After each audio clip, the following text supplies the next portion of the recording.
Welcome. Continuing the journey of the woman's inner navigation system, the dark light rhythm cycle. And this is part 2 of the life cycle rhythm of being a woman. And so we are in the 4th depth.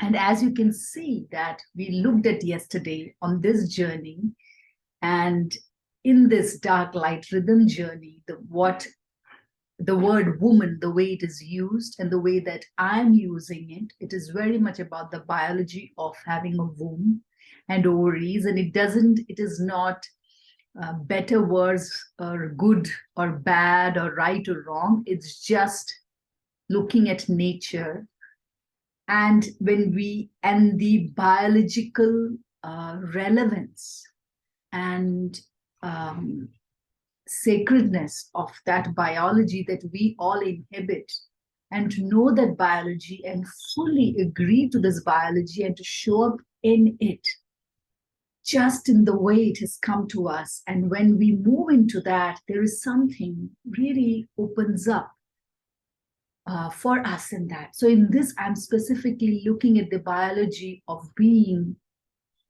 having a womb, of menstruating and ovulating, and that is who I'm calling as human female, and that is the human that I'm going to refer as her, she in this video, and she is who I'm going to be talking about.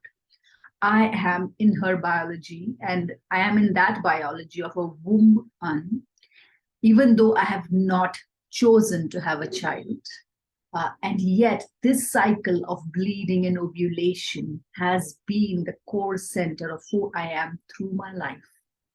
Yeah, and so today's thing is we're really looking at being a woman in the life cycles. We're not yet going into the rhythm in the womb. We're not going here, but we're looking at this life of being a woman, from the moment we are born to the moment we die, this whole life that begins with our first inhalation and exhalation in this womb body, how that itself is a rhythm. There is a rhythm in that. There is a summer, there's a spring, summer, autumn, and winter happening there, with rains coming next to summer time. There are these gateways that open up. And how do we really, instead of getting carried away by it and getting merged with it, when you know it's happening, and you can support yourself because it creates depth.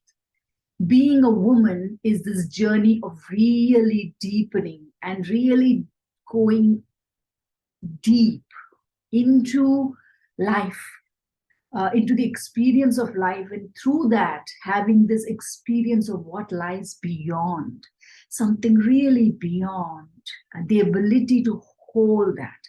So that's what I'm going to continue in part 2 of this video. And to really, if you have a daughter at home, if you are a woman, how do you really support yourself through the navigation of this life cycle? Because this is another way to really see the gateways that open up, the energy that you move through when you're there. Okay, so let's begin. So I'm going to go back into the presentation and where we were yesterday.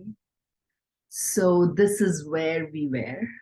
I just want to bring some memory into that. We looked at this whole activity. And if you are just coming here, I would invite you to go back and look at the last video. I'm not going to look at this activity. And so we saw this. And yeah, and we looked at what is it here. I'm really naming the biology and the biological experience of being a woman as here in this. And that's what we're looking at as part of the rhythm. Now, I want to really talk about being a woman. What does that really mean? And here I have this image. This is my own painting. If you look at this image, this is a body map. So the center body line that you see is my own body line. And it is this baby in the thing. And then you have these women. So there is a tribe of women around. And then there are the ancestors, the grandmothers, and the womb that is coming to her. You can see on top.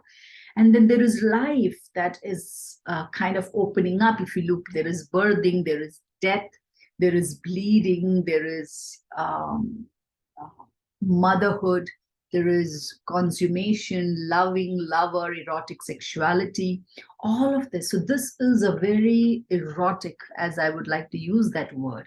So this for me really represents being a woman. Yeah, really allowing whether you give birth to a child or not, that cycle is happening in your body. And in the lifetime of a woman, there are 400 opportunities nearly of becoming pregnant. And I'm just seeing that my internet, I think it's my,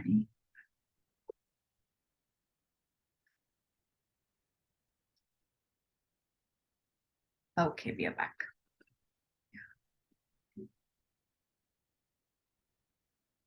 So, yeah. And this is what I want to kind of name these things, because what being a woman is never voiced or seen, or we don't live in a community and society unless you are far out in the village culture or in a tribal culture or a very earth-based space. But because of phone and internet, I think this modern male-based way of life, very linear masculine way of life, has reached almost all pockets of society. And it has become the source of making money. It has become the source of reliance, stability, this linear thing. And so for someone to really thrive and survive in the modern world, in the definitions of being a modern human, we are forced to adapt into this rhythm. Actually, a lack of rhythm. There is no rhythm, so it is a rhythmless life of running, being fast, moving, energizing, light, being in light all the time, and wanting to escape from earth and wanting to not be in pain. So this, everything of this world kind of keeps you there. So this, what I'm talking about being a woman, is in complete opposition to that linearity. It is very rhythmic, it's cyclic, it's changing. It really lets you see that everything is changing. And then what is that is not changing, to really tap into that and to move from that.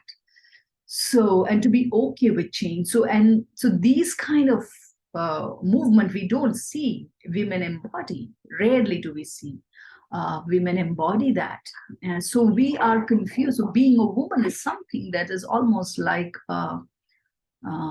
anomaly. It doesn't exist almost, right? So here I had to radically shift my life and change and to claim this. And still I have to really ground myself back into my body and my womb, to breathe and to kind of say that, yes, I am exactly living my life exactly how I would love to live it, not how anyone else wants me to live it. So this movement, yeah, for a woman to really gain that autonomy is kind of not easy. And that's why women, tribes, sisterhood becomes extremely key.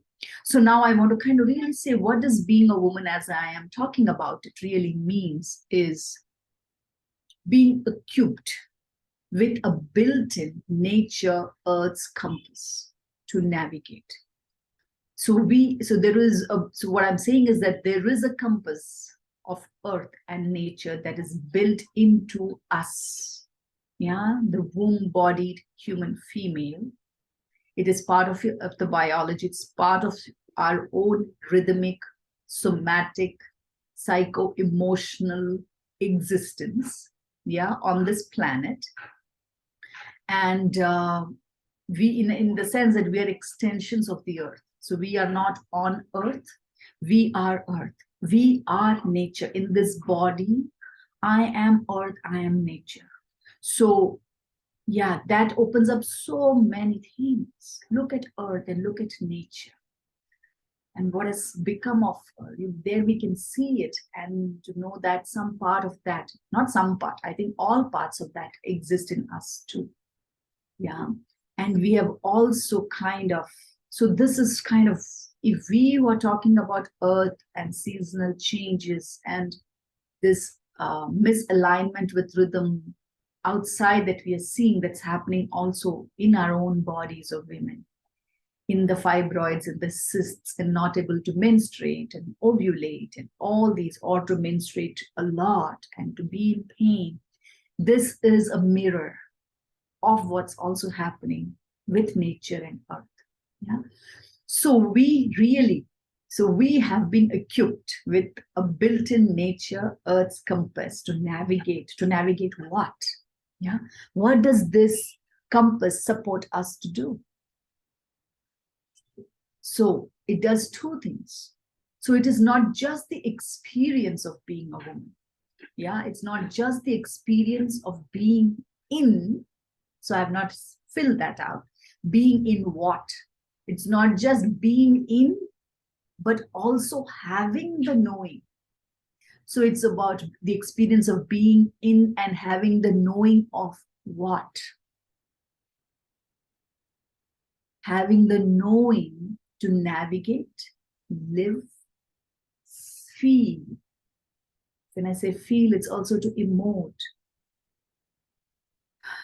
to sense, have sensations, to sense things, yeah, to embody, to really locate things in the body, to be in this body. And why? To embody what? The cyclic dark light rhythm. And it's interesting, the one I chose just came in and went, it disappeared. So I'm going to go back. So interesting, because that's really, I definitely did not create this experience consciously. It just happened that the cyclic dark light rhythm comes and it disappears, because it is the invisible part, right? It is the invisible. So it's the experience of being in and having the knowing to navigate life, live, feel, sense, embody the dark light cyclic rhythms of life on earth. Yeah, and it's not just individual, personal life, but to be in life, my relationship with myself, my relationship with others, my relationship with something beyond. So to experience the personal, relational, transpersonal, to navigate, live, feel, sense, embody the personal, relational, transpersonal life on earth. And what is the quality of life? It is rhythmic, it's cyclic, it's life and death. It's alive and it is dead. So this movement of alive, growth, blossoming, yeah, then receding, decomposing, dying. So this movement, this cyclic rhythmic experience of being in life and relationships with oneself, with other bodies, other species, all forms of life, and that which is invisible, that which is beyond this. And to have this experience not here, but right here. And I have to say, 40 years of my life, I didn't know how to do that. The only way I could exist was not being in the body. And that caused so much pain in my menstruation. My menstrual cycle was so painful. In the initial days, it was too painful to the point of losing consciousness. Very debilitating, yeah.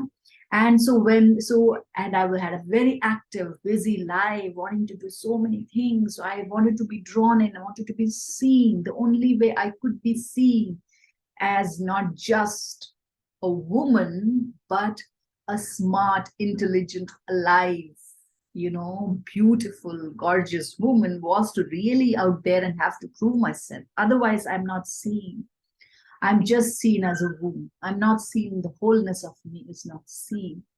And so I got caught in that because nobody really guided me into this knowing of my womb and my rhythm. And there was this war happening, and I have had very powerful spiritual experiences. I wouldn't call it spiritual, transpersonal experiences of life through my bleeding, through this body. And in the so-called self-realized enlightened world, it really does not have much space, because most of those spaces are led by men who I many times have no idea of a woman's experience. They don't. So being a woman is really that remembering this ancient wisdom, remembering the tribe wisdom, the collective, because why are we here? We are incarnated into this body, and this narrative of this is suffering, and we have to break this cycle of being on earth and just be in some nirvana state. I mean, from there is where we have come here. So there has to be a reason that something somewhere is more blissful than being here. And let me tell you, break the news to you, not true. Not true, especially in the body of a woman. We have not come here to feel good and blissful. We have come here to be blissful in feeling, yeah, in being okay, to feel, to agree to what's happening here, you know. So that feminine, embodied experience of life is why we have come here. And women, when we disconnect, then every life that comes through us also gets embodied in that disconnection. So this is what I want to kind of bring in this awareness here, that being a woman, forget what anybody tells you, come back to your work, come back to your own body, and really start finding your movements of rest and activity with your womb, with your life cycle. If you are a mother and have a young daughter, that relationship. So we look at that, how you show up in that, yeah? And to see girls and to have this knowing, and this is not just for women, for fathers, for men, yeah? And to really find this bow in front of the mother, the first bow in front of the mother, not in front of the god or a temple or a priest, but in front of the mother, then the father, then begins life. So this very beginning of life, and here that word isn't there, but it is also being in service of life. I think being a woman is in service of life, in service of nature, in service of earth. This is so, so important to kind of know that. And of course, in this world, there is limitation to what a, you know, as a woman, sometimes the way we show up, but I feel in a collective, there is power. And so I want to kind of, and this power, this knowing, where is it in the body? How does it come up? How does it emerge? And this is again a place where I want to break the norm and notions that we have been fed by the dominant culture, by media, by films, by movies. Everything has this male view, which has nothing to do with being a woman. Yeah. So here I want to say that this pulsating alive embodiment of life is very much connected to this word sexuality. And I am not talking about sexuality in being in sex with a man, or being in sex or masturbation, or I'm not talking any of that. And those are all great and wonderful. That's a choosing and a choice, and that's wonderful. But what I am talking is really this erotic, alive, salivating life in us, the juiciness. Like when you see a ripe mango and you enjoy that mango, that is life enjoying itself. Yeah. That, and in the same way, you know, the pain as well of that.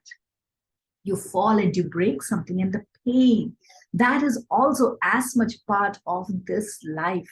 Like a woman giving birth, the excruciating, the decibels of pain is said to be inhuman. yeah, that a woman moves through in a natural birth, right? That pain too is as juicy experience as a mango. Yeah. And so this experience of life is what is, I call this erotic sexuality.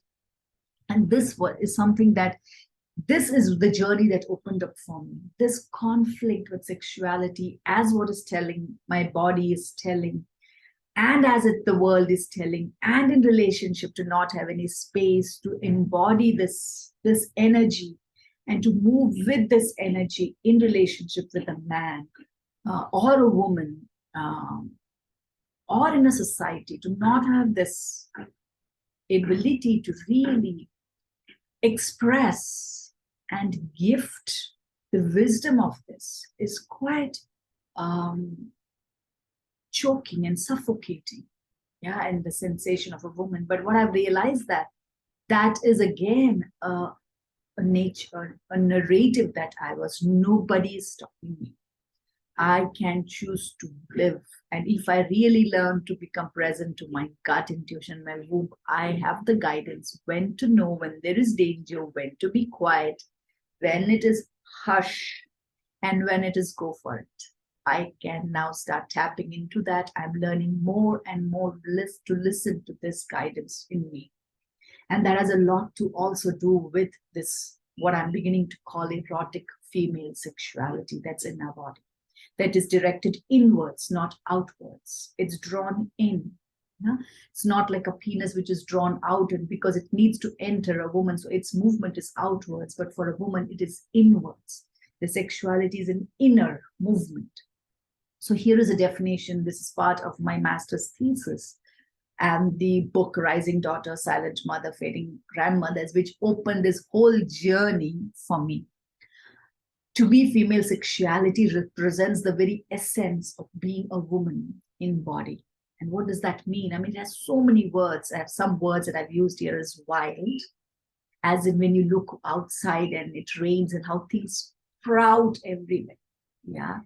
There are things that are riveting and delicious, and there are things that are smelly and not useful. All of that comes in earth with one rain, you know. And on desert, if you look, it's a completely different landscape. So this wildness, openness, it's so alive for a woman to be open. So a woman closes herself really against her nature. And she sometimes has learned to cope that way because that's how the world has been. Sensual. Yeah. Sensual, if I have to say, is like, you know, just this, when you touch your hand, just very slowly, you can really feel this pulsation of life. When you touch anything like that, there is an aliveness. Or when someone else touches you, even if it's a flower, to really feel this aliveness pulsating. Yeah. And it's not always we are taught to act on it, that we need to do something. You don't. You can receive that. Innocent. And when I say innocent, I call it really pure, innocent. Bhola is the word. So it is that the Shiva consciousness, I call it. Shy. Yeah, shy and not shame. Shy. Shy is that bud, you know, a bud is not yet fully open. So it's really beginning to, so it's there, it waits. It's very, so if you tamper with that here, if you go and try to support it or try to open it ahead of its time, it won't become a flower, right? So you really have to be there, almost like singing with it and like giving it the space to see it and adore it. It's like, oh, you're so beautiful. Look at this bud. And when you speak like that, you can see the bud blossom. So that energy of that bud, that's, I call it shy and erotic. And I will really define what erotic is. Yeah. In the next, as I read, intuitive, very intuitive. Women are so intuitive. And that's where many of our problems begin in this very masculine linear world, is that we know I can't do this. I will not do this. I or, I can't go there, or I don't want to do that anymore. We have this thing in our body that is so strong, and we can't quite explain it. We look at somebody and we know something that is drawing us back from them, and you love them. Your head says, whoa, what is it? Is it smart, beautiful, amazing person? What is it about that? What is going on with you? Your heart even has love, but then there is something else that's saying, not now. And you're calm, you don't have fear. I mean, you are just wondering what's going on here, and to act on it and to honor that and say, to be tapped into that. Yeah. So that's intuitive. And we work from childhood. I think every girl has intuition about people, and we don't honor it. It's never honored. Intuition about touch, intuition about nearness, proximity. We know that we're about people and things, and she does. A girl never needs to be able to give an explanation on it. Actually, no one needs to. But I'm really saying about a girl, because sometimes what she knows and sees and feels are not something tangible. It's invisible. Even that, to really acknowledge and say, okay, yeah, earthy. And when I say earthy, it has smelling, it has smell and taste, all this very experiential thing. A woman has all of that. And doesn't matter whether it is not a perfumed smell, the earthiness, to be the earthiness of a woman, to allow that it doesn't have to be masked with perfume and all these other washes and smells, to really allow her earthy smell, earthiness, mysterious. We are mysterious. I feel like I'm so complex. I don't know myself in that way, because I feel the entire universe I can find in me. Every thing outside, whether it's beautiful or ugly, both in behavior and in essence, I can meet it in some way. And it opens, it's mysterious. Earlier I would get scared of it, but now I can see that it brings this empathy, compassion, and relatedness to things which are sometimes beyond comprehension, magical. And this word magic is actually connected to the dark light rhythm. So it's not really magic. It is actually very, very obvious. If you start tuning in, you would start thinking, why am I calling this magic? Of course. This is to be. If it wouldn't, I would be surprised. Yeah. And naked. And naked, when I say, is that women's ability to be naked is very, very important. And when I say is that's a really connection to our skin and our body, just the way it is. To be able to be in that body, because that's the body that touches a child, holds a child, raises a child. So our relationship with our own body is what informs for someone else, especially children, their own connection to their body, their skin, and their nakedness. Yeah. And so having this ease with nakedness of your body. Creative. So women are creative. It's funny that we don't see that kind of creativity blasted everywhere, but it is a very different creativity. Yeah. And I feel like if a woman is really given colors and this to just throw and do whatever she wants to do, the images that come out will really help us meet life in all its pain and pleasure spectrum and continuum. Raw. And when I say raw, I mean it has just begun. That kind of newness that a young leaf has. That means the way we hold it. Yeah, the way we hold it, the way we go near it, because a little fastness can impact its texture, its juiciness, its color. Yeah. So that kind of rawness a woman has and a girl has. And in our living culture, we don't create that kind of space to meet her in that rawness and to be able to keep that Yeah, simple. There is simplicity and there is complexity. It's not complicated, actually. That word, I would change it there to complexity. Complicated is because of this, the linearity of the world. It's actually complexity and free. There is a freedom with which a girl, if you have a girl in your home, you would see the way she jumps around, she moves around. A girl child, there's a very different energy. And there's a sense of owning life on this earth. There's a sense of freedom to be with earth and every little life on earth for a girl in this experience, which sadly we take away from her. And so it's there all the time. We give her the illusion that it can be taken away from her, but it's never gone. It's right there, as she was at 5 years old, 6 years old.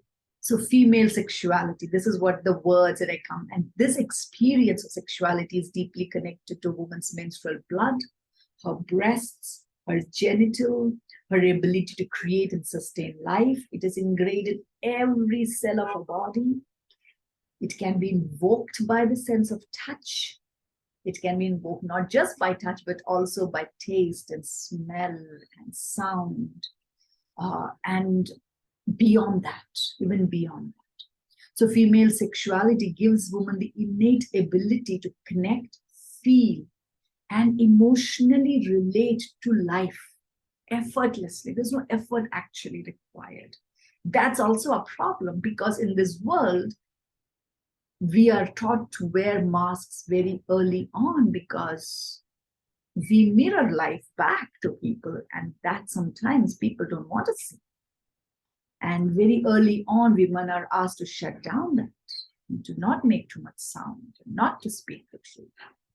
Because, yeah, it breaks down the linearity of this world. It breaks down the disguise, the misalignment. Yeah, and we have learned to, the masculine mind has learned to be, and the masculine body has learned to be in this linearity and misalignment for so long, that any shift in that feels like a threat or a challenge. Yeah.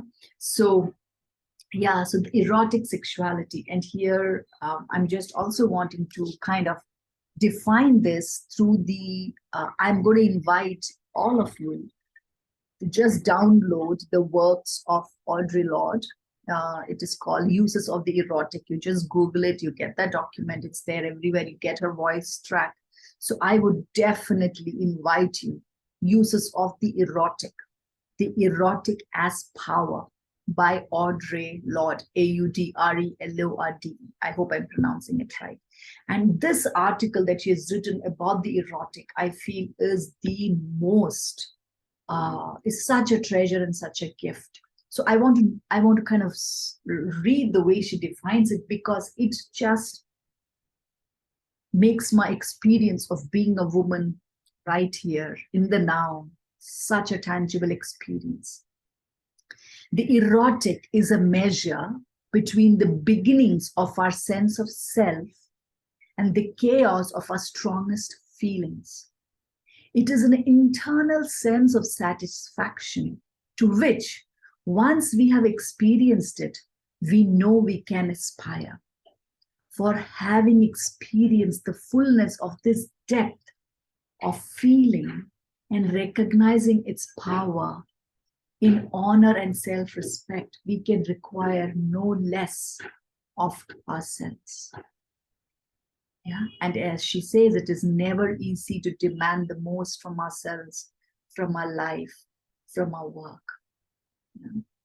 So, but that thing between the sense of self and the chaos of our strongest feelings, this, yeah. So a woman who lives in that, allows herself that experience of life, is often seen as dangerous. Yeah. And so we are taught early on to separate the erotic from most vital areas of our life, except sex. In sex, the erotic has really become pornographic, distorted, So we really have to start finding our own movement back into the erotic and recognize it in our body and to not want anything less in our life. Yeah. So now let us go. So this is where so when we begin to, this is again, I'm going with what Audre Lorde's words. When we begin to live from within outward, in touch with the power of the erotic within ourselves, and allowing that power to inform and illuminate our actions upon the world around us, then we begin to be responsible to ourselves in the deepest sense. For as we begin to recognize our deepest feelings, we begin to give up of necessity, being satisfied with suffering and self-negation and with the numbness which so often seems like they're the only alternative in our society. So in touch with the erotic, we become less willing to accept powerlessness and those other supplied states of being. Yeah, like resignation, despair, self-effacement, depression, self-denial, bipolar. We are not just bipolar. Women are multipolar. We have so many poles of peakness and of both excitation and the complete opposite that we can move into aliveness and deadness, and that's all right. And so, as women, we really need to kind of gather ourselves in our tribe and create more and more spaces for women to be okay with these experiences. So we don't have to negate who we are, how we are, what we are, where we are in our life. Yeah. So this is something that I really, really wanted to kind of emphasize of being a woman. It is such a complex, transformational journey. Okay. So now I want to kind of take us through some of the places where being a woman gets, chained and restricted. And so I wanted to show these different images. So there is now whatever comes now is images, and I'm going to invite you to just see as you look at these images that come. And here the image that you see in this is the image of a vagina or a yoni, which is worshipped. Yeah. And it has come on its own. The water comes, red water comes there during certain times. The water came in this form, and this is seen as the yoni of the earth, the vagina of earth, of Shakti. And this is the Kamakhya temple in India, in Assam, in Guwahati. And this is the mother right here. This is being a woman right here. And to know, it's not just Kamakhya you need to worship. You need to worship and see sacred and holy every woman's yoni, because that's our gateway into this world. And every woman needs to do that and to see herself that way. So I want to now take you through images, and I want women to really see what happens in your bodies as you watch these images, showing your own distance, your own like, dislike, hate, love, relationship, the polarities that, and of the mind. It's not really of the body. And whatever you experience, especially the distance, is how that has been mirrored to you. So what it is showing you is how the world saw or mirrored this to back to you. And there is an internalized merging with that. And for you to now start separating from this merged narrative of the world and finding your own, coming into your own. So that's the invitation through these images. So let's go. So here I have the body. What a body a woman has, the way nature has brought about a woman's body, the curves and the ups and downs and the sagging and this, everything about a woman, the shape, just taking a moment to look at the young, abundant, and the old body. Yeah. to see that vitality and life in this. Yeah. So these are paintings, some of these are pictures that are taken, photography, and today there is, there is a movement to allow these movement in women. Yeah? And women themselves are bought into this narrative.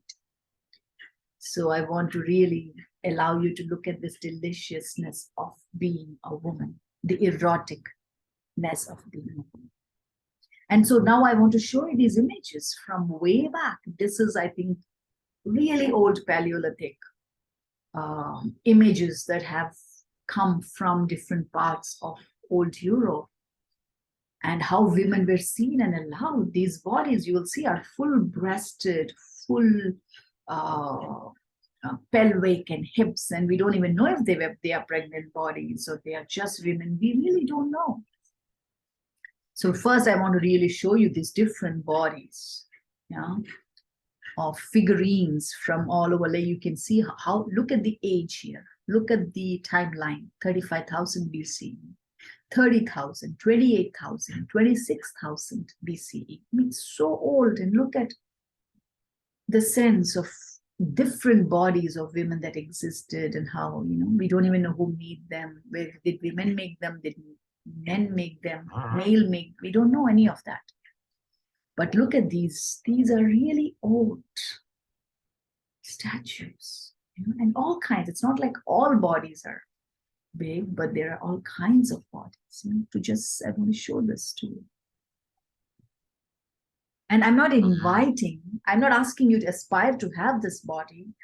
I am asking you to not resist the natural, healthy movement in your body, yeah, which is not driven by overeating, which is not overeating or undereating, but it is being natural.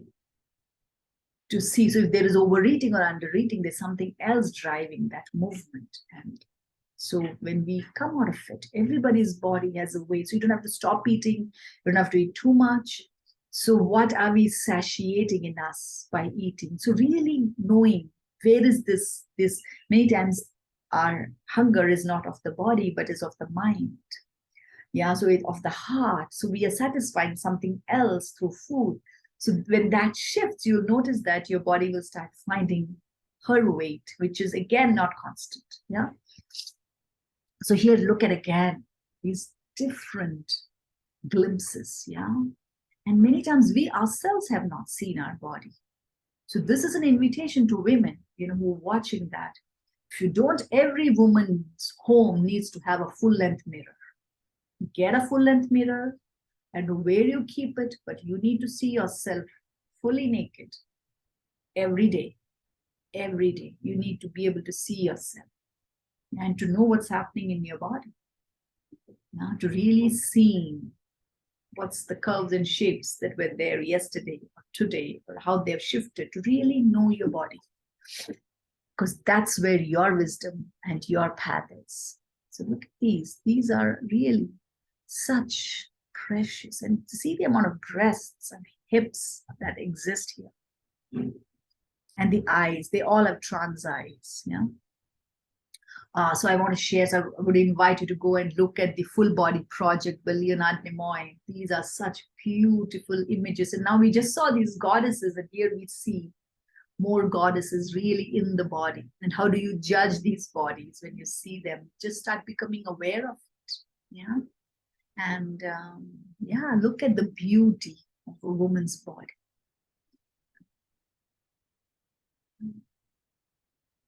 And to just let that, it's like when you watch a flower, you want to go and pluck it, or you want to do something, yeah, either out of love or rage or fear.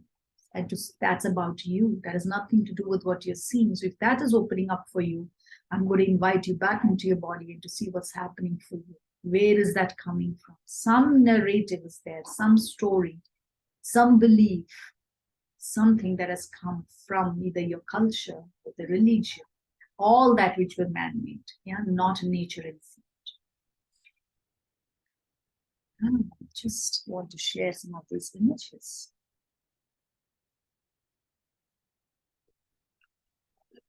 And then there is the Honest Body Project. There's so many such projects. You can go on Google and look at, you know, mother and child breastfeeding.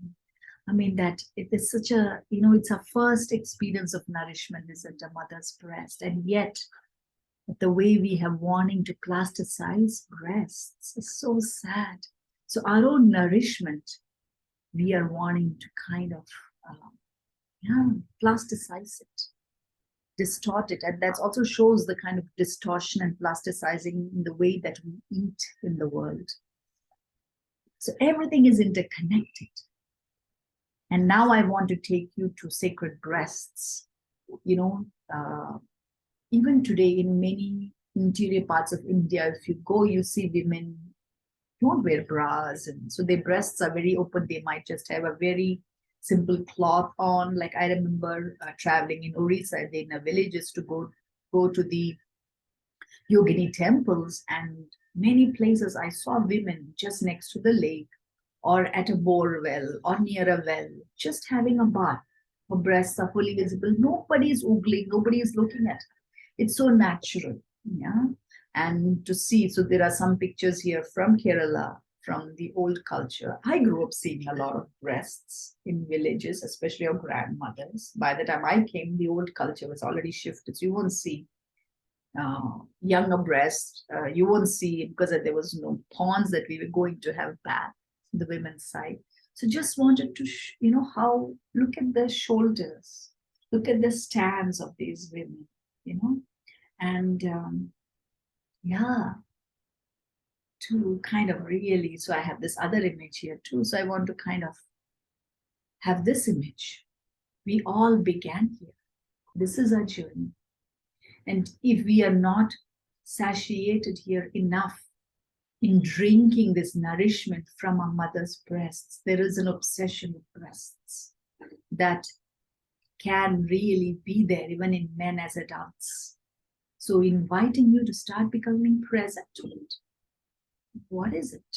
And it can be there in women as well, So really seeing, and coming back into this movement of suckling at the mother's breasts, it really opens our jaws. It helps the development of teeth. It helps it releases all this tension here.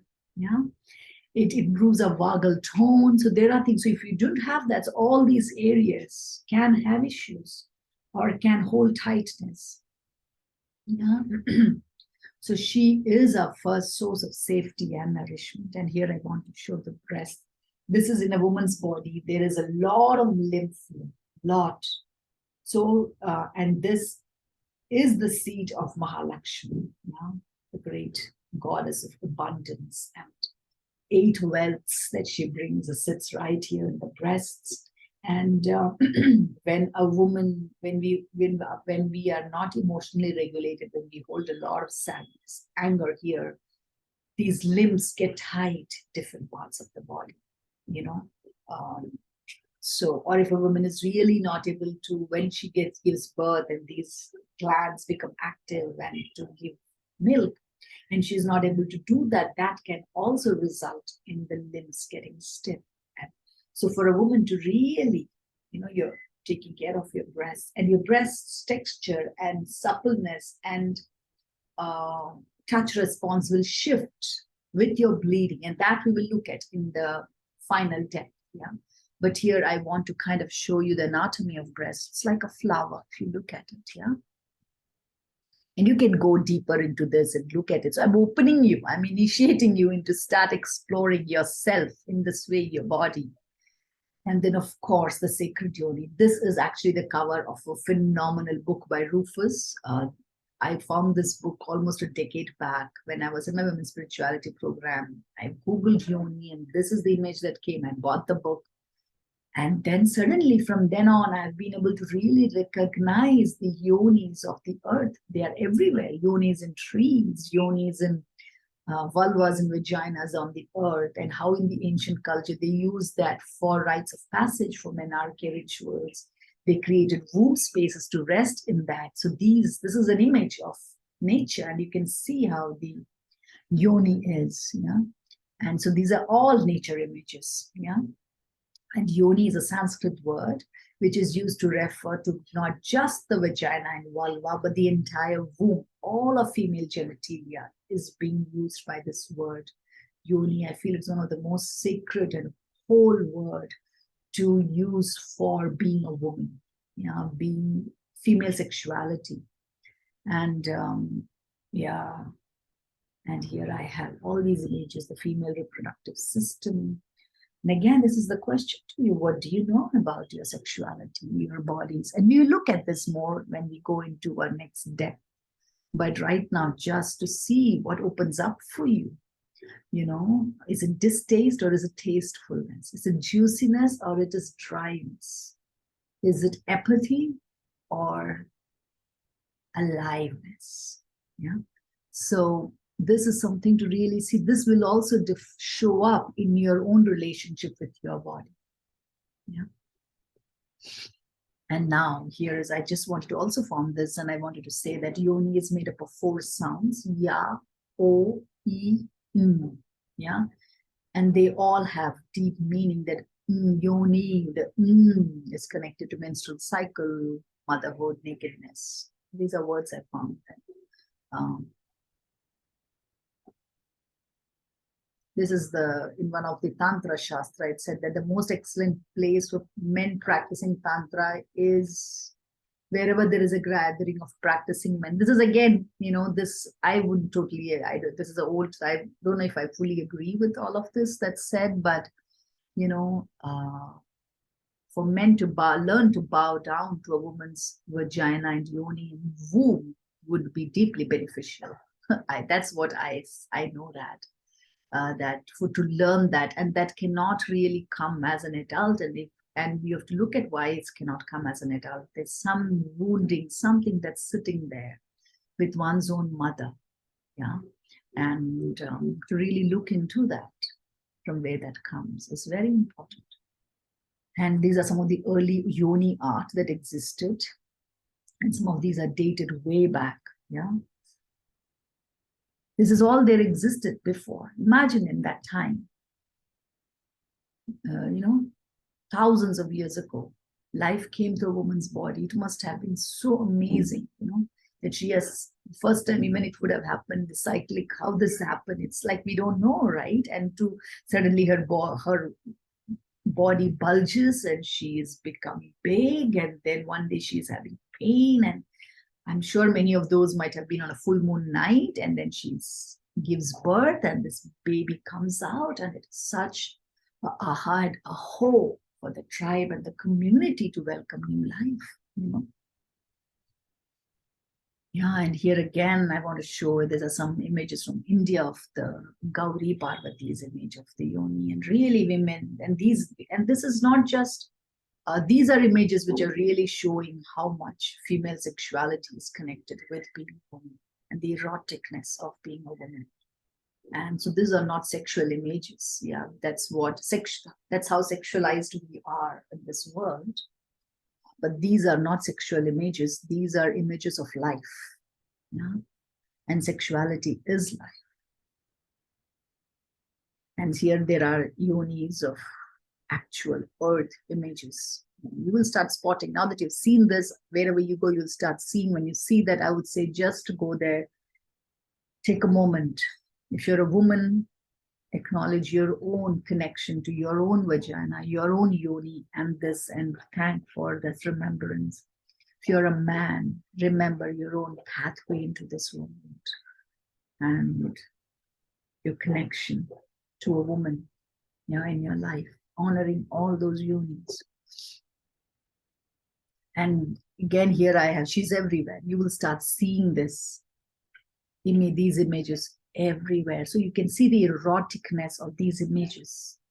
Yeah, and that's what I call its life. When there is eroticness somewhere, life is there. Deadness doesn't have eroticity. Yeah, eroticity. Life is erotic, alive, juicy, pulsating. So when you see that, instead of wanting to kind of grab it and, eat it or taste it, allow it to be held. I would invite to just bow down to that when you see it. when you feel that erotic anywhere, just bow down first and say, oh, life. Thank you. Life, this is life. Guide me how to meet you. Guide me in a way that I can meet you in sacredness. Yeah. In consent, in choice. So here again, I have different images of flowers, oyster, again, that eroticness and the yoniness. And just want to see that you can start recognizing how pervading, all pervading and permeating and omniscient this image is. Yeah, symbols, the symbols have been everywhere. You can see them. The symbol that you see of the two elements coming together, those called as mandorla. If you see Mary Magdalene, yeah, she has this image behind her. And you will see in India, all our temple structures are built in the form of a yoni or garbha or uterus. Yeah, so it is, we honor that. We honor in all our architecture, we honor that. That innermost is the sanctum. Inside the garbhagriha is the deity. So in the same way to honor that inside the garbha. So the one who physically has the garbha and in her womb, life is precious. Yeah. So it has to translate into actual happening of what is tangible and here. So yeah, here I have temple structures showing the goddess Yoni. We saw that, and these are also some of the architecture from Malta, which is built, temples of Malta, which are built exactly in the body of a woman. Well, so now finally we are coming here. So let's look at that day cycle, the 4 rhythms, the season cycle, the moon cycle. And now, yeah, on this map of the doing, being rhythm or being, doing rhythm, and the 4 quadrants, and the 8 metamorphic pit stops, I want to place the life cycle of a woman. So this 3 a.m. gateway, or the symbolic seasonal gateway, and the 4th waxing moon is the beginning, metaphorical beginning, birth. And it's also, so it's 80 to 8 years. You are on this. Once you hit 80, you're on a different, you're on the 9th metamorphic pit stop. You're already, so it's a very different. So hopefully by then you have been able to wane out of the doing and really experience something. And you can also really deepen that, yeah, that your senses are still functioning. And the first 8 years of a girl are also here. So she is not yet in the rhythm. So this is being fully beyond the rhythm and in consciousness is how I see this. There's some access of, yeah, in this. This is very precious time, really precious time, 80 to 8. Yeah. And then the girl enters into maidenhood. And this maidenhood of bleeding starts few years before the girl has her first blood. So you will already start seeing her movement. You will start knowing that she is now being drawn out into the world. Yeah. So the first 8 years, there is a merged existence with nature, like I am, or I am nature, I am life. There is that kind of movement that a girl has. A deep sense of connection, interbeingness is there. And then that starts shifting. She starts getting drawn into the world, yeah, world of senses. And this is when you know that, in some time she will, now, the 0 to 8 is really reducing because the world is already drawing her out. You give a girl phone, internet, films, all kinds of external agencies are already acting on her, drawing her senses out, her sight, her sound. Everything's being drawn out by the world. So this gateway is diminishing. 0 to 8 is really diminishing. And then she enters into maiden. This is, so girls don't grow into women, girls blossom into women. Yeah, being a woman. So her body blossoms. It's like bud breaks into flower. And in almost so many cultures, that's the word that is used for this. It's blossoming. Yeah, Tirundu Kalyanam. There used to literally be a wedding done for a girl as she enters into this menstrual cycle. And it was called as this blossoming wedding. So the whole community celebrated because it also meant that life has been awakened, this rhythm has been awakened in that. So there is possibility of the tribe growing now. She will have a baby, she will have a child, and there is possibility of expansion of our community. So there was such a sense of value to this blossoming, and a lot of attention was created for this 24. And now, interestingly, we know that 24 is when our brain really reaches maturation. Yeah, so this is when, so this movement, this is where you really initiate a girl into the blossoming, into the dark light wisdom, into her bleeding. And in today's world, it becomes really difficult because you're working against the world in which you have sent her. Yeah. So it, for her, the struggle is immense in today's world. From a girl to become a woman is it's painful. It's not easy for sure. And this is when we really need tribes of elders, grandmothers, compassionate, empathetic, those crone mothers who really reach that crone age, who have that wisdom of the body, who can really hold this girl, show her that her feelings can be released and it can transform. So this is the age gateway. And then you can see this rainbow colors. That is the mother. And then when I say mother, it is not about giving birth, it's the energy in nature. So maiden is the energy of spring. When spring happens, this chirping, talking, playfulness, this really, you will see this in the gaiety, in the steps, in the movement of a girl. And then there is a maturity. This is now the practical grounds. The wisdom she received is as a maiden. Now she engages in relationships. So 24 to 48 is really the time to enter, to give yourself the experience of having deep relationships, really learning through relationships, whether it's with with a partner or with just peer friendship, family. This is really 24 to 48 is the time to practice what you receive. So if you don't receive this wisdom in maiden, and the linearity is what you receive, and that's what you will practice at your own cost, at great cost and consequence to you and to those around you. Yeah. And so this is the age gateway. When the peak of this age gateway, the summer solstice, the peak is 32 years. And for a maiden, it is 16.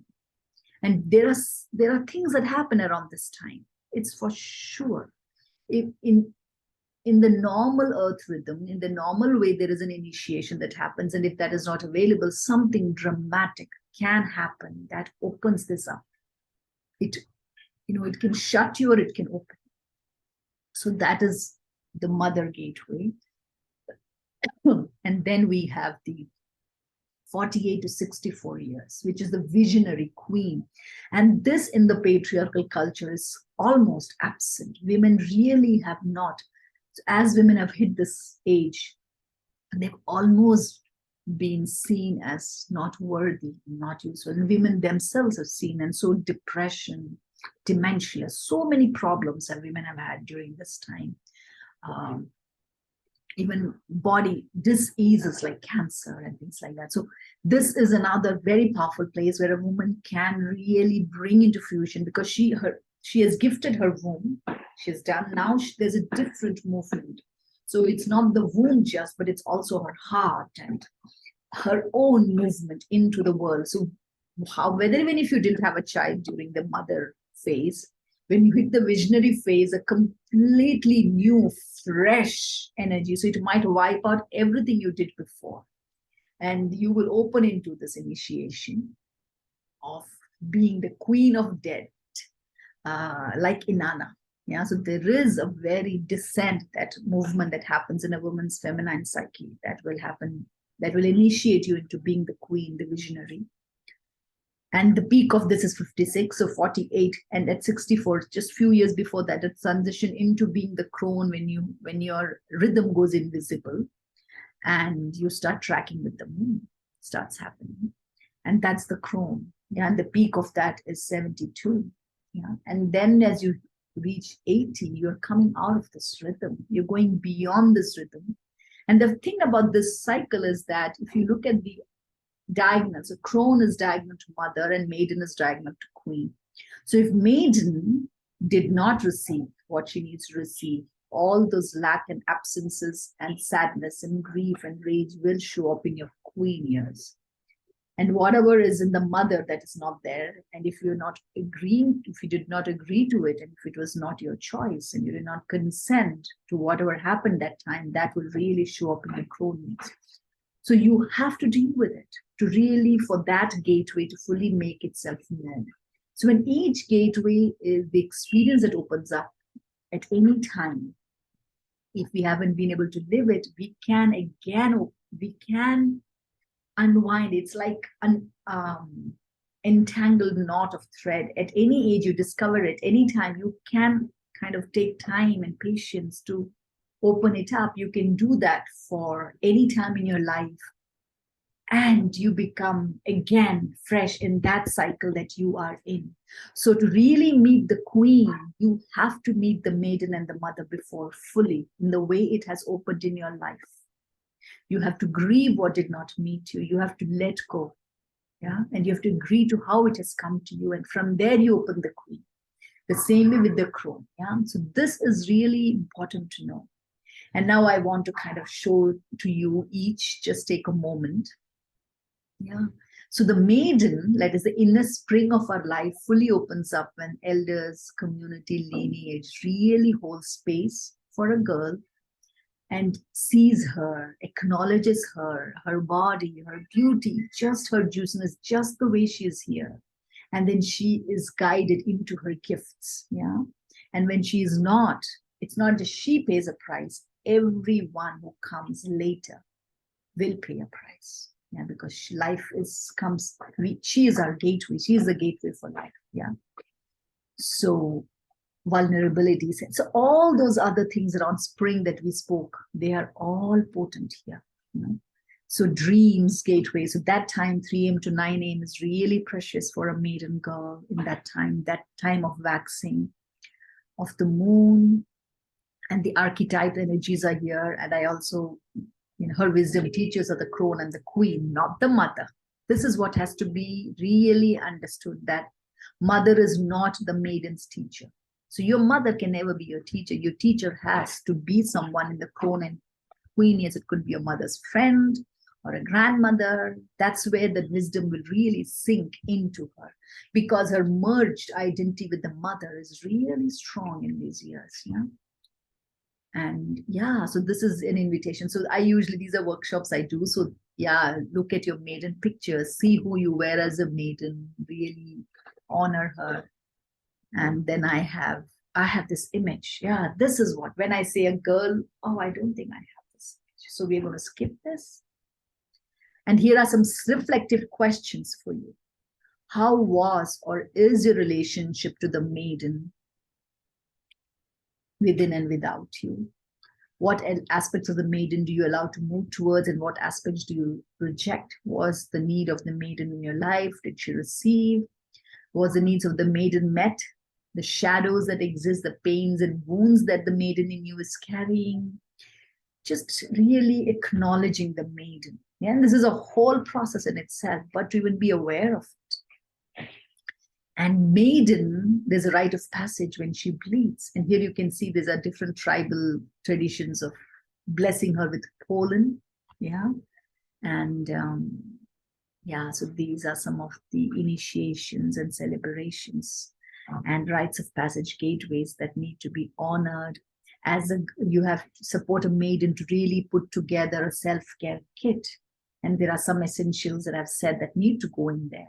The hand mirror, essential oils, divination tools, rattles, beads, journals, moon and blood tracker, some sacred amulets. So you really opening the personal, relational, and transpersonal experience for her, and supporting her to really start trusting her own intuition, her own womb wisdom, her own gut. Yeah. So this is rite of passage. And here is, I have some beautiful images of rite of passage rituals and maiden. And yeah, the need of a maiden is to be seen, acknowledged, celebrated, held, loved, protected, and given to, not because of what she does or how she behaves, but just, that's it. She needs to be seen, needs to be acknowledged. She, instead of being advised, she needs to be spoken to and heard and listened to. Yeah, she needs to be able to ask questions and to find her own answers. So these are compasses that we need to support the maiden to really start rooting into and finding. And what is she initiated into? She needs to be initiated into the dark light rhythm, living the menstruation cycle, building safe boundaries, establishing consent, exercising choice, self-care, ritual wisdom, creating sacred rituals, honoring her own needs of intimacy, sexuality, and sex, differentiating between sex and sexuality, womb intuition, yeah, creativity, being a fearless creatrix, knowing her body, knowing the goddess, yeah, the feminine mother, the earth mother, really seeing the spirit behind not just humans, but in every species, to be able to see the spider woman, to see the ant goddess, to see every life. And if we don't see her, the wounded maiden, she forcefully becomes a rebel at her own cost. She can enter into victimhood or even perpetuator movement, yeah, destructive ways of being seen, acknowledged, and held, opening abuse gateways, So these are some very things that can happen: psychotic behavior, polarities of emotions. And this is when you know that she has not been seen and held and loved and received just the way she has come here. And some maiden goddesses I want to kind of, Bala, Matangi, Kora, Persephone, Artemis, Athena, Hestia. And here I have one of my favorites from Hunger Games. Yeah, there she is. Yeah, the maiden goddess of our times, of this modern time. And now we come to Mother. Mother is the inner summer, right? So this phase fully is available when the maiden is fully seen, acknowledged, integrated, and awakened. So then we can say that this phase is really not fully available to most women, because as maiden, most of us haven't received. So you can see the birthing, there's a child, there's so many of, we really learn to care for ourselves. Yeah, so this is the age gateway, and I just wanted to kind of see this. And you can pause anywhere and read what's on it. So the archetypes are the creatrix, the builder, the weaver, all these. You weave relationships, you weave stories, you learn to weave wealth, abundance. So there is this energy of being able to knit. So, when girls learn to knit, this energy of really the way you can make and weave threads and colors and the patterns you can create. This is very, very important, because this is what nature does. And for her to really move into and reclaim that. And it's not like only girls can do that. Of course, I would encourage for boys to also know this. In that way, they also know the earth. They establish their very early connection. But since I'm only talking about the being a woman, this is the rhythm, but I know that there is a very similar rhythm. Yeah. And many times men have followed women's own menstrual map to find their own initiations. Yeah. So this whole year, 24 years, is practicing this is the longest period of our life, practical life. Yeah, this is the space of really navigating abundance and generosity. and her great wisdom teacher. So this is when you really were beginning to establish. So again, depending on the maiden years, this is your connection to the great mother, the great feminine, the great goddess, your own mother line, your mother, your great grandmother, this whole mother line, womb line. That's your wisdom teacher. Yeah. So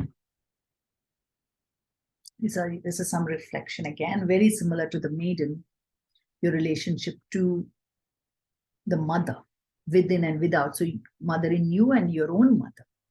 And what aspects of this energy do you kind of make room for? What are the ones that you reject? Was the need of the mother in you met? Did the mother receive? Yeah. Though this energy is about generosity and giving, she can only give from what she has received. So sometimes as maiden, we haven't received. So as mother, we really need to care for that maiden part of us. So she can now receive. Yeah. The shadows, the pain, the wounds that she's carrying, and what kind of healing are you healing in your relationship with your own mother or the mothers in your line and the mother in you. Yeah. So here I have a tribute.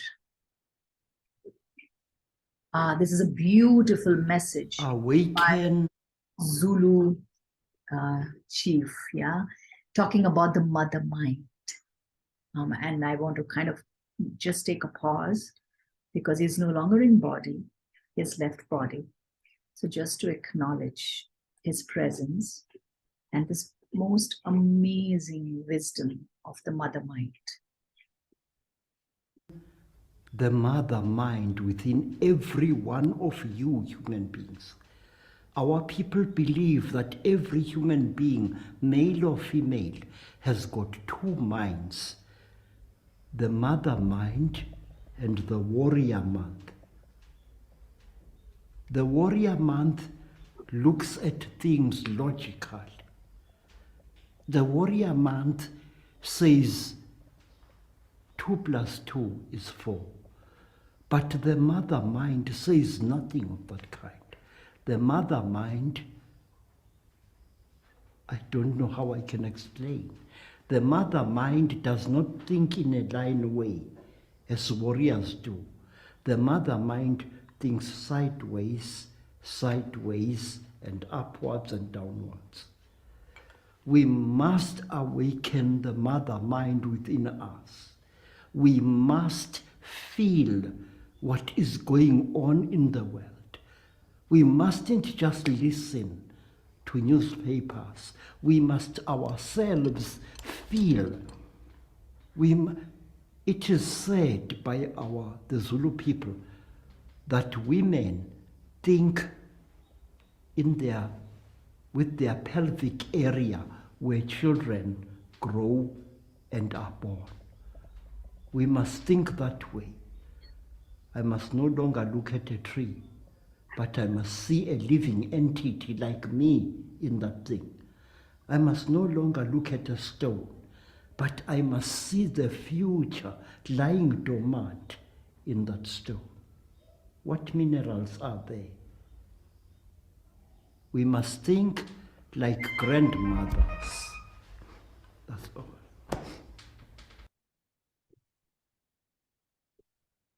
It's like the most precious wisdom. Yeah, even women have forgotten to really feel and sense this mother mind. Yeah? And so here I have a rite of passage. What are the rite of passage gateways for women in the mother phase of their life? So we have 24, 28, 28 to 38, 40 to 42. Yeah, so there is an entry gateway, there is an initiation gateway, there is a peak gateway, and there is an initiation into the next gateway that is waning out of this. So these are kind of peak times. And mother self-care kit. What does a mother self-care kit can have? Yeah. And so now we go to the need of a mother. A mother really needs to have the need to exercise her autonomy over her body, her mind, relationship, spirit, creativity. Now she needs to really experience that she's seen, her consent is important. What how she feels and senses is important, is received in this world. And she's able to practice that, yeah? And to be able to give generously to the world. That means the world needs to want and to be able to receive from the mother, and to be able to receive from what she births, creates, nurtures, yeah? And to really build home and nurturing safe community. So women really, so wherever community building things are there, women really need to be invited. Women in this mother gateway need to be invited to create community, create relationships, to bring peace, to bring dialogues of peace. Yeah, she is the one. So she really, this aspect of being a woman really needs to be. So for that, a woman needs to know this. She needs to really know her rhythm and not the warrior, the logical, straight, as Zulu chief Credo Mutwa was talking about. It's not the straight, but it's the zigzag, up and down, all around, front and back. This movement, which is very much part of a woman's womb, a woman needs to first locate that and know that. Otherwise, she's moving only from here, just like she has taken on the warrior mind. And that is where you look at the world, where it is, yeah? So this year I have some initiations. So these are the 8 wells. So the goddess energy archetype for this in India is Mahalakshmi, the goddess of all wells. So here are 8 wells, and I invite you to look at these 8 wells and see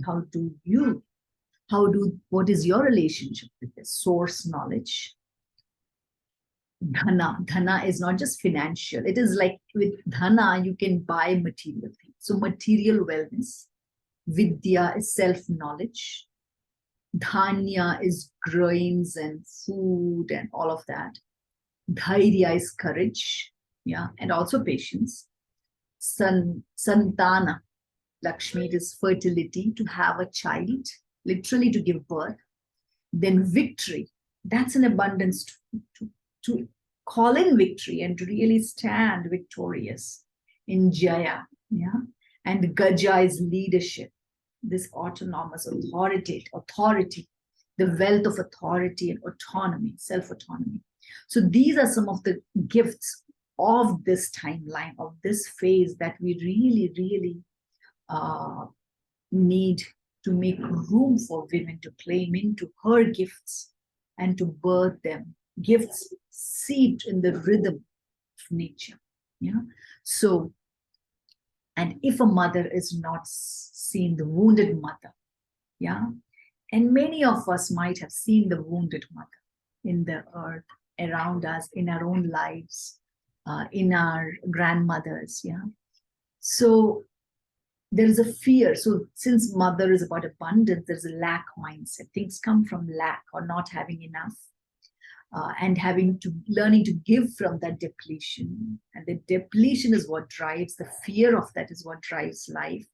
Or you can go on the other side. There's a power over, domination, bulldozer, or lack of power, being a doormat.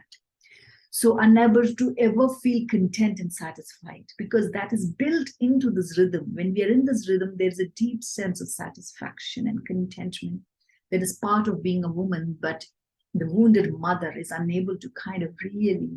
So there is so all a doing are to satiate this, whether it's a doing act of eating, whether it's act of working, whether it's act of being in relationship, is to go to this reliance on that to give satisfaction. Yeah, so because this eroticness in our own self has not yet made itself known in this way. Or there is an overness, hyperness of powering, giving, working. And the wounded mother is often very hurtful to the mate. Yeah, and because she's hurtful to her own mate. And that also physically, yeah, intangible expression starts coming out. And that is how the cycle continues. Yeah. So some mother goddesses here, I wanted to share: Gaia, Earth Mother, Gauri, Ashtalakshmi, Demeter, Pele, ocean goddess, river goddess. They are all, many of these are grain goddess, uh, um, frog goddess, cow as a goddess. There's so many such, mammalian, most mammalian goddesses are mother goddesses. Yeah, so I want you to start recognizing around who is the mother goddess that is in your life. Parvati is a mother goddess in so many aspects of Durga. They're all mother goddesses. So inviting you to kind of start also recognizing the mother goddesses, the archetype energy, right, that has been given an expression, the different ways in which this expression has come into existence. So taking a look at that and looking at that. And this is where I would like to kind of pause this video and make another video to conclude this life cycle rhythm. I mean, it's the longest rhythm. So of course, I think it deserves 3 videos. So we'll pause here and continue in the next. Blessed be.